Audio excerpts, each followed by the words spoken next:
Vivim en un món ple de soroll, la qual cosa agreuja els problemes auditius. Quin tractament tenen? Què hi podem fer per prevenir-los?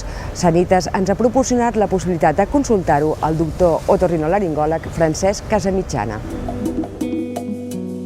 La prevalença en la població en general de les malalties audiològiques és important en el sentit que en els nens petits les otitis, les infeccions, és potser la malaltia més freqüent en aquestes edats. A la població adulta hi ha malalties que tenen una prevalència entre el 2 al 4%, com pot ser l'autosclerosi. Després, les pèrdues del que seria el nervi auditiu, que nosaltres en diem hipacúsies neurosensorials, que poden ser causades per malalties que ja tenim d'herència genètica dels nostres pares, però també en àmbits professionals, en persones que treballen en llocs amb molt de soroll. I quan ens fem grans hi ha una pèrdua progressiva i normal de l'audició, que a partir dels 60-70 anys pot devindre amb unes alteracions que no ens permetin sentir bé les converses, la televisió o fer vida normal. Diguéssim que en la població adulta la hipacúsia neurosensorial és la pèrdua d'audició pel nervi auditiu. La causa més important realment és el soroll en l'àmbit laboral. Treballar en ambients que superen els 80 decibels poden portar a la llarga pèrdues amb el que és la qualitat auditiva.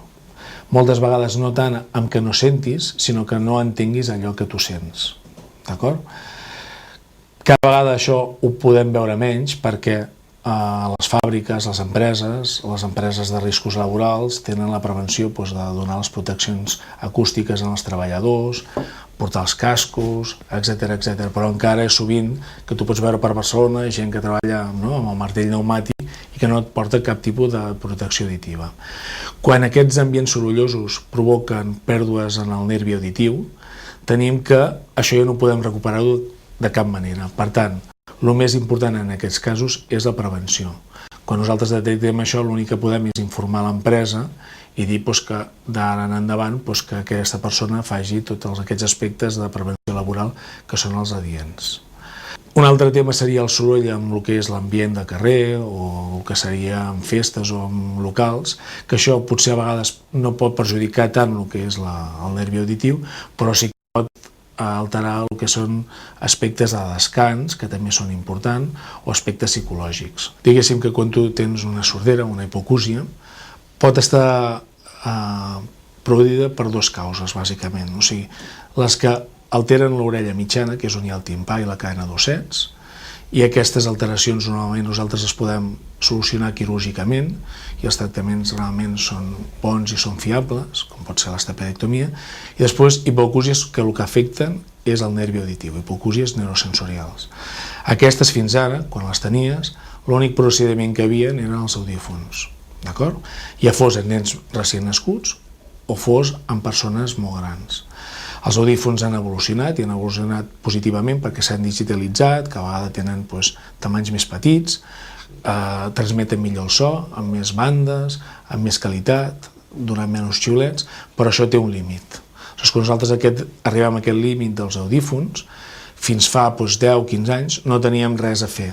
Des de fa 10 o 15 anys hi ha el que són els implants coclears, que és un dispositiu que nosaltres, mitjançant una intervenció quirúrgica, col·loquem a nivell de la còclea, que és l'òrgan sensori de l'audició. Aquest dispositiu permet, després mitjançant un processador extern i un micròfon extern, comunicar les sensacions auditives a través del nervi auditiu cap al cervell. Què vol dir això, en definitiva?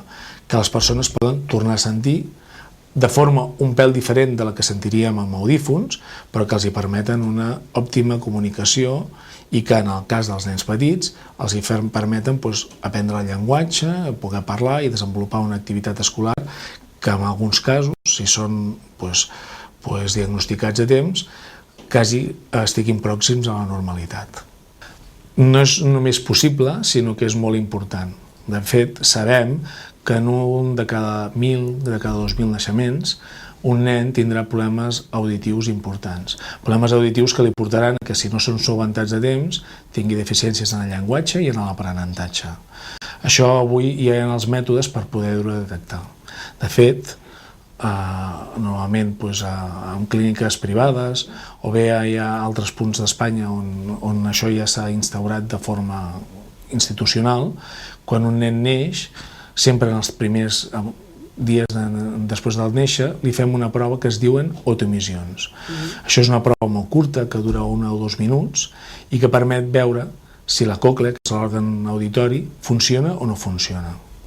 En el cas de que no es detectin aquestes autoemissions, a aquests nens se'ls fa una altra prova que es diuen potencials evocats, i aquesta prova ja és molt més específica i permet veure quin és el nivell d'audició en un nen que té mesos.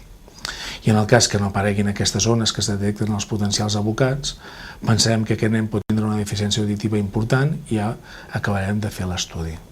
En aquests casos pensarem que li tindrem de o bé posar audífons o bé de, inclús si és molt important, col·locar un implant coclear.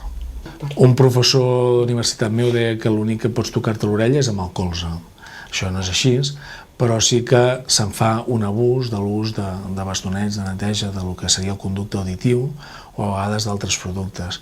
L'important seria que quan ens dutxem diàriament o quan ens rentem el cap tinguem la precaució, o ens rentem la cara, també de netejar el pavelló auditiu i el que és la conca, que és aquest petit recipient